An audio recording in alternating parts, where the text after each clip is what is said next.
मेरे दो डैडी थे, एक अमीर और एक गरीब। एक उच्च शिक्षित और बुद्धिमान थे, वो पीएचडी थे और उन्होंने 4 साल का पूर्व स्नातक पाठ्यक्रम 2 साल में ही पूरा कर लिया था। इसके बाद पढ़ाई करने के लिए वो स्टैनफोर्ड यूनिवर्सिटी, शिकागो यूनिवर्सिटी और नॉर्थ वेस्ट यूनिवर्सिटी गए, जाहिर है पूरी स्कॉलरशिप्स पर। दूसरे डैडी कभी 8वीं भी पास नहीं कर पाए। दोनों ही डैडी अपने करियर में सफल थे। दोनों ने ही जिंदगी भर कड़ी मेहनत की। दोनों ने ही काफी पैसे कमाए, लेकिन एक हमेशा आर्थिक परेशानियों से जूझते रहे और दूसरे आगे चलकर हवाई के सबसे अमीर लोगों में से एक बने। एक अपनी मृत्यु के समय अपने परिवार, परोपकारी संस्थाओं और चर्च के लिए करोड़ों डॉलर छोड़ गए, तो दूसरे ने अधूरे बिल छोड़े जिनका भुगतान बाकी था। दोनों ही डैडी शक्तिशाली, करिश्माई और प्रभावशाली थे। दोनों ने ही मुझे सलाह दी, लेकिन उन्होंने एक जैसी चीजें करने की सलाह नहीं दी।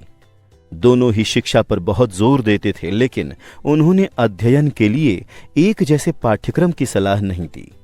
अगर मेरे सिर्फ एक ही डैडी होते तो मैं या तो उनकी सलाह मान लेता या फिर उसे ठुकरा देता। दो डैडी होने से मुझे विरोधी दृष्टिकोण का विकल्प मिला, एक अमीर आदमी का और दूसरा गरीब आदमी का। उनमें से किसी एक दृष्टिकोण को स्वीकार या अस्वीकार करने के बजाय मैं उनकी कही बातों पर काफी सोच विचार करता था, उनकी तुलना करता था और फिर अपने लिए विकल्प चुनता था। समस्या ये थी कि अमीर डैडी उस वक्त अमीर नहीं थे और गरीब डैडी उस वक्त गरीब नहीं थे। दोनों ही अपना करियर शुरू कर रहे थे और दोनों ही आर्थिक व पारिवारिक क्षेत्रों में संघर्ष कर रहे थे, परंतु पैसे के बारे में उनके दृष्टिकोण बहुत भिन्न थे। मिसाल के तौर पर एक डैडी कहते थे, पैसे का प्रेम ही सारी बुराई की जड़ है, तो दूसरे डैडी कहते थे, पैसे की कमी ही सारी बुराई की जड़ है। दो शक्तिशाली डैडियों की अलग अलग सलाह से बचपन में मुझे बड़ी उलझन होती थी।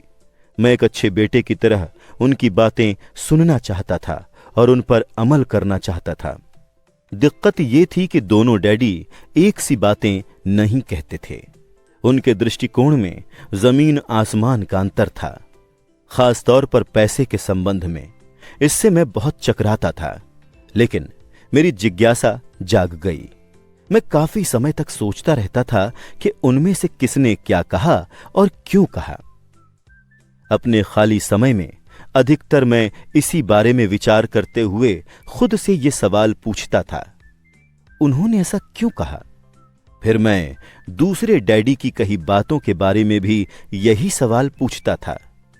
इसके बजाय तो यह कहना ज्यादा सरल होता, हां, उनकी बात बिल्कुल सही है, मैं इससे सहमत हूं, या यह कहकर उनके उस दृष्टिकोण को नकार देना भी आसान होता। उन बुजुर्ग इंसान को पता ही नहीं है कि वो क्या बोल रहे हैं। मैं दोनों डैडियों से प्रेम करता था, इसलिए मैं सोचने के लिए विवश हुआ और अंततः मुझे अपने लिए सोचने का तरीका चुनने की खातिर मजबूर होना पड़ा। इस प्रक्रिया में अपने लिए विकल्प चुनना आगे चलकर काफी मूल्यवान साबित हुआ, जो किसी दृष्टिकोण को सिर्फ स्वीकार या अस्वीकार करने से संभव नहीं था। अमीर लोग ज्यादा अमीर बनते हैं और गरीब ज्यादा गरीब तथा मध्यम वर्गीय कर्ज में डूबा रहता है। इसका एक कारण यह है कि पैसे का विषय स्कूल में नहीं, घर पर पढ़ाया जाता है। हम में से ज्यादातर लोग पैसे के बारे में अपने माता पिता से सीखते हैं।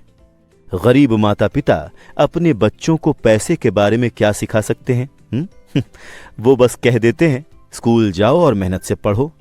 हो सकता है कि बच्चा बेहतरीन ग्रेड के साथ पढ़ाई पूरी कर ले, लेकिन उसके बाद भी उसकी आर्थिक प्रोग्रामिंग और मानसिकता तो गरीब व्यक्ति की ही रहेगी। दुर्भाग्य से पैसे का विषय स्कूलों में नहीं पढ़ाया जाता।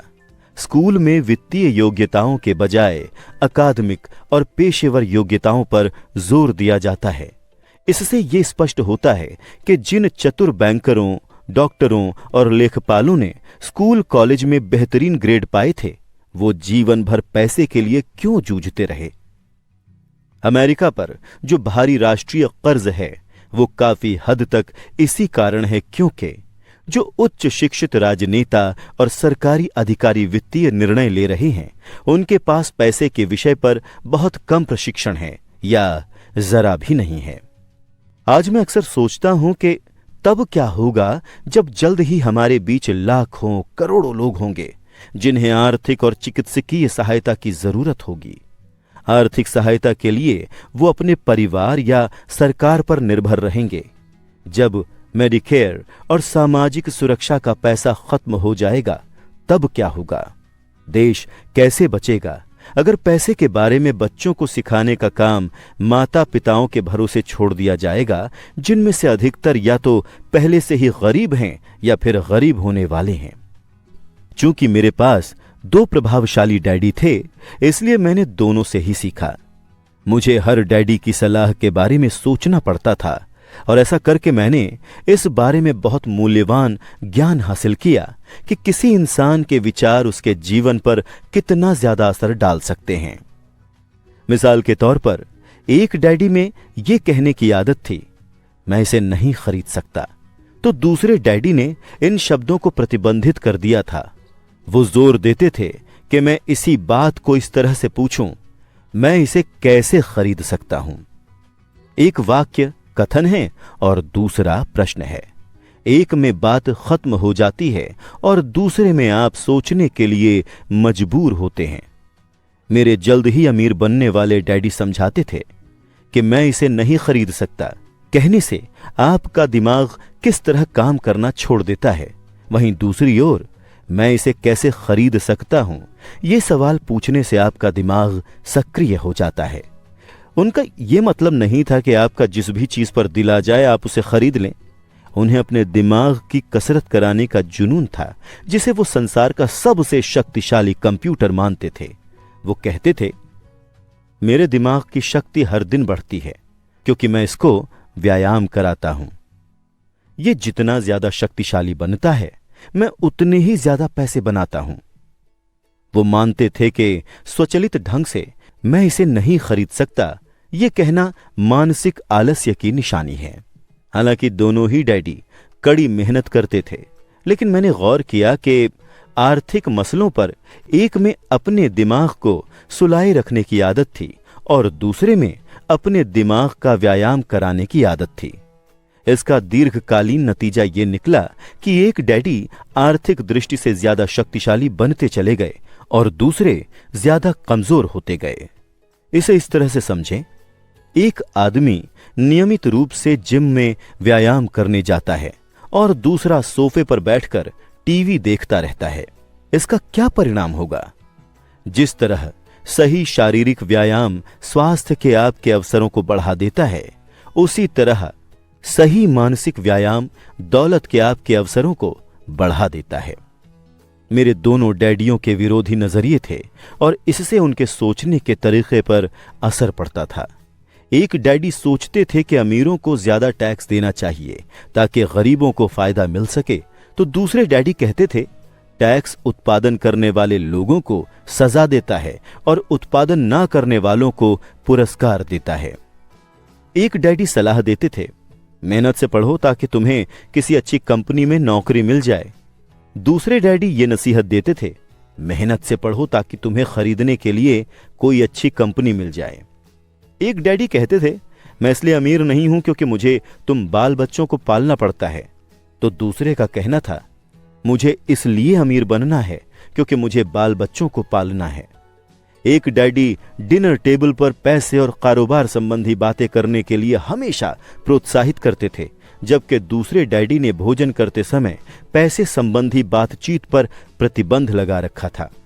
एक कहते थे जहां पैसे का मामला हो वहां पर सुरक्षित खेलो, जोखिम मत लो, तो दूसरे कहते थे जोखिम को संभालना सीखो। एक डैडी को यकीन था हमारा मकान हमारा सबसे बड़ा निवेश और हमारी सबसे बड़ी संपत्ति है, तो दूसरे डैडी का मानना था मेरा मकान एक दायित्व है और अगर आपका मकान आपका सबसे बड़ा निवेश है तो आप संकट में हैं।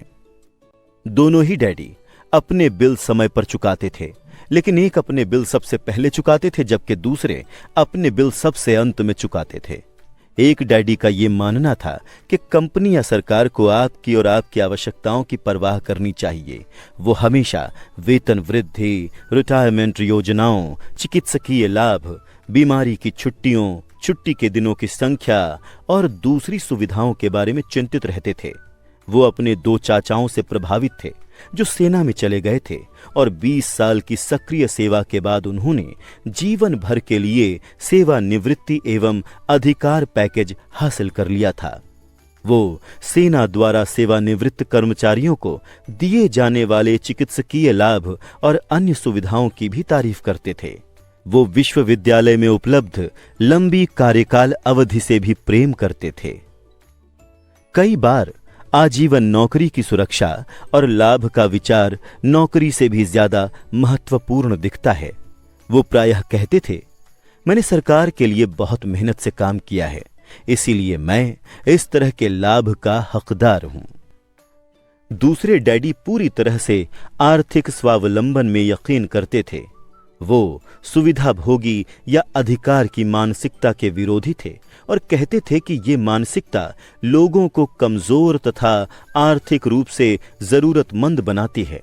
वो आर्थिक रूप से सक्षम होने पर बहुत जोर देते थे। एक डैडी कुछ डॉलर बचाने के लिए जूझे तो दूसरे ने निवेश उत्पन्न किए।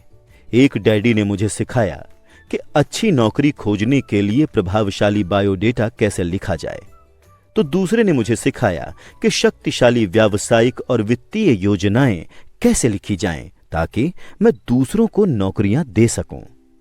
2 शक्तिशाली डैडियों के साथ रहने की वजह से मुझे ये विश्लेषण करने का अवसर मिला कि अलग अलग विचारों का जीवन पर कितना अलग अलग असर होता है। मैंने गौर किया कि लोग दरअसल अपने विचारों से ही अपने जीवन को आकार देते हैं।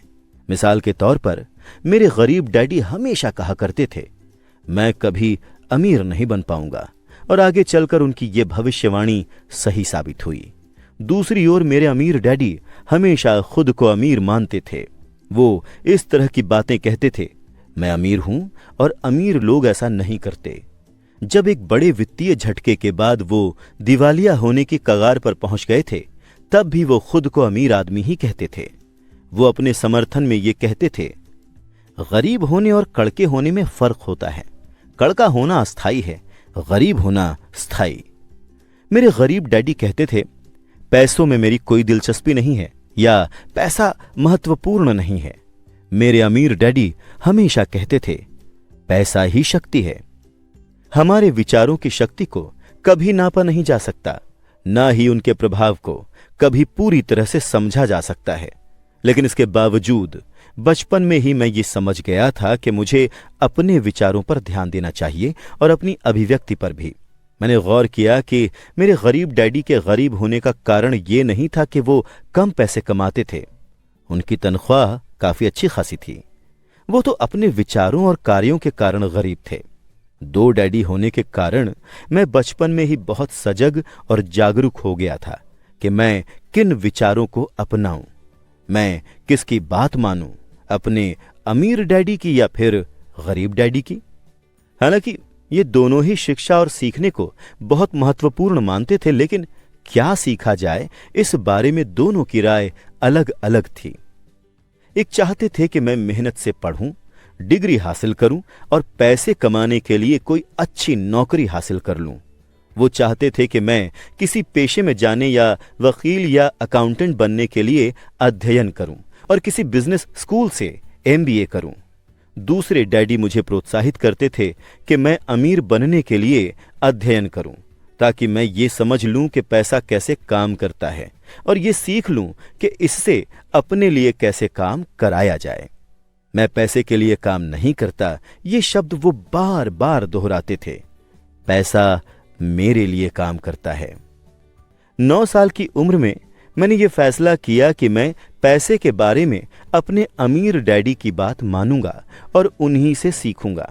इसका मतलब ये निर्णय लेना भी था कि मैं अपने गरीब डैडी की बातें अनसुनी कर दूंगा, हालांकि उनके पास कॉलेज की ऊंची ऊंची डिग्रियां थीं।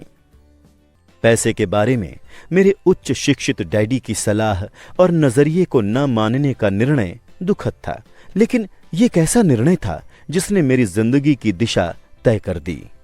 एक बार जब मैंने ये फैसला कर लिया कि किसकी बात मानूंगा, तो धन के बारे में मेरी शिक्षा शुरू हो गई। मेरे अमीर डैडी ने मुझे 30 साल तक सिखाया, जब तक कि मैं 39 साल का नहीं हो गया। इसके बाद उन्होंने सिखाना छोड़ दिया, क्योंकि तब उन्हें एहसास हो गया कि मैं वो सब कुछ जान गया था और पूरी तरह से समझ गया था जो वो अक्सर मेरी मोटी खोपड़ी में घुसाने की कोशिश करते थे। पैसा शक्ति का एक रूप है, लेकिन वित्तीय शिक्षा इससे भी ज्यादा शक्तिशाली है। पैसा आता जाता रहता है, लेकिन अगर आप जानते हैं कि पैसा कैसे काम करता है, तो आप इस पर काबू कर सकते हैं और दौलत बनाना शुरू कर सकते हैं। सिर्फ सकारात्मक सोच से ही काम नहीं बनता है। इसका कारण यह है कि अधिकतर लोग स्कूल कॉलेज तो गए थे, लेकिन उन्होंने कभी ये नहीं सीखा कि पैसा काम कैसे करता है। इसीलिए वो पैसे के लिए काम करने में अपनी पूरी जिंदगी बिता देते हैं। जब मेरी शिक्षा शुरू हुई थी, उस वक्त मैं केवल 9 साल का था। इसीलिए मेरे अमीर डैडी ने मुझे जो सबक सिखाए वो सरल थे,